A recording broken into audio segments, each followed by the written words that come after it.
تونسي مقيم خارج حدود الوطن مروح بليونات رايبان ميتا وقفوه في مطار تونس كرتاج الدولي.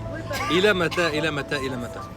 خويا الليونات هذه برشا عباد الليونات هذيك فضت لهم برشا مشاكل. صانعي المحتوى في العالم الكل اللي يمشوا يعملوا محتوى سفر، محتوى طبخ، محتوى كيما نشوفوا برشا زاد عنا توانسه دي شوفور نتاع كماين في فرنسا في بلجيكا، معناها دخلوا لهم في فلوس وعباره مورد رزق. الليونات الرايبان الدرون هذيك تنجم تكون مورد رزق اللي تونس منعتها. الدرون علاش؟ معناها الشباب مكبلينه. علاش؟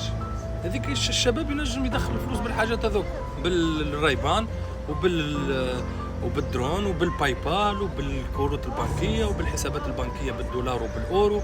علاش نحن علاش توقفوا فيه؟ تسوى 300 400 يورو. حسب رايك هو هذا انا كي باش يمشي يصور بها تونس، يصور بها انا دول العالم الكل ماهيش منعتها. علاش تونس منعتها يا خويا؟ الباي بال اوكي فهمنا، الدرون اوكي هو باش يصور الديار وما الديار. الليونات رايبان ياكم تخلوا في الكاميرا كاشي وتخلوا في برشا حاجات، قبل تعدونا في الكاميرا كاشي وماهيش ممنوعه، اللي هي نورمالمون نفس الشيء.